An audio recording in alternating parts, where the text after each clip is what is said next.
Hi, welcome to our channel. ఒక్కొక్కసారి social మీడియాలో కొంత చర్చ జరుగుతుంటుంది. అంటే మనకు తెలియకుండానే కొన్ని చేసే మిస్టేక్స్ ఏంటి, మనకు తెలిసి చేస్తున్న మిస్టేక్స్ ఏంటి అంటూ సినిమాల మీద ఒక వార్త కానీ ఒక అంశం కానీ చర్చ చేస్తూ ఉంటారు. అలా ఇప్పుడు త్రివిక్రమ్ శ్రీనివాసరావు మీద ఒక చర్చ జరుగుతుంది. అదేమిటంటే త్రివిక్రమ్ శ్రీనివాసరావుకి హీరోయిన్లను వాడుకోవడం రావట్లేదని, లేదా హీరోయిన్లను ఊరికనే వాడేసుకుంటున్నాడు అంటూ ఒక చర్చ జరుగుతుంది. వాస్తవానికి 'గుంటూరు కారం' చిత్రం భారీ అంచనాలతో రిలీజ్ అయిన ప్రేక్షకుల్ని నిరాశపరిచింది. దాంతోపాటు నిరాశ చెందగానే దాంట్లో ఉన్నటువంటి వైఫల్యాలను కానీ రకరకాలైనటువంటి రంధ్రాన్వేషణ చేస్తూ రకరకాల చర్చ జరుగుతూ ఉంటుంది. ఎప్పుడైనా సరే సక్సెస్లో వెతకరు, కానీ ఫెయిల్యూర్స్లో చాలా రంధ్రేషణ జరుగుతుంది.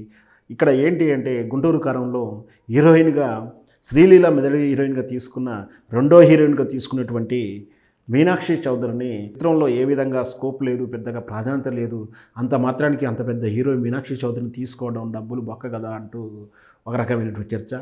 ఇది ఇప్పుడే కాదు, అంత ముందు చిత్రాల్లో కూడా త్రివిక్రమ్ శ్రీనివాసరావు గారు అలాగే చేశారు.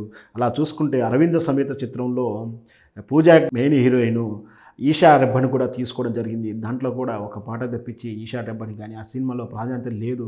అంత దానికి ఆ సెకండ్ హీరోయిన్గా అంత పెద్ద స్టార్లను తీసుకోవడం ఎందుకు, దానిని వాడుకోలేకపోవడం ఎందుకు, వాళ్ళ కెరియర్ని తొక్కేయడం అవుతుంది కదా అంటూ ఒక చర్చ జరుగుతుంది. అలా 'అరవింద సమేతంలో' కాదు, అలా 'వైకుంఠపురంలో' కూడా చిత్రంలో కూడా అలాగే పూజా హెగ్డే మెయిన్ హీరోయిన్ అయినప్పటికీ దాంట్లో నివేదిత హేతురాజుని కూడా హీరోయిన్గా తీసుకోవడం, అందులో కూడా ఆమెకు అంత ప్రాధాన్యత లేకపోవడం వెరసి ఇట్లా ఈషా రెబ్బని కానీ నివేదా హేతురాజు గారిని కానీ ఈరోజు మీనాక్షి చౌదరిని కానీ ఇట్లా ముగ్గురు హీరోయిన్లని అంత మంచి చిత్రాల్లో పెట్టుకుంటూ పెద్ద హీరోలతో పెట్టుకుంటూ వాళ్ళకి సరైన పాత్ర ప్రాధాన్యత ఇవ్వకపోవడం, కేవలం త్రివిక్రమ్ శ్రీనివాసరావు ఇట్లా వైఫల్యం ఎందుకు చెందుతున్నాడు, వాళ్ళని సినిమాలో తగిన ప్రాధాన్యత ఇచ్చినా పర్వాలేదు, లేదా వాళ్ళ స్థానంలో వేరే వాళ్ళు ఎవరున్నా కూడా కొత్త వాళ్ళని తీసుకున్నా కూడా కలిసి వస్తుంది కదా అంటూ ఒక చర్చ జరుగుతుంది. ఏదైనా సరే ఒక డైరెక్టర్ తన ఆలోచనకు అనుగుణంగా ఒక ప్రయోగం చేస్తారు. అది ప్రయోగం ఒకసారి విజయవంతం ఉంటే అందరూ ప్రశంసిస్తారు.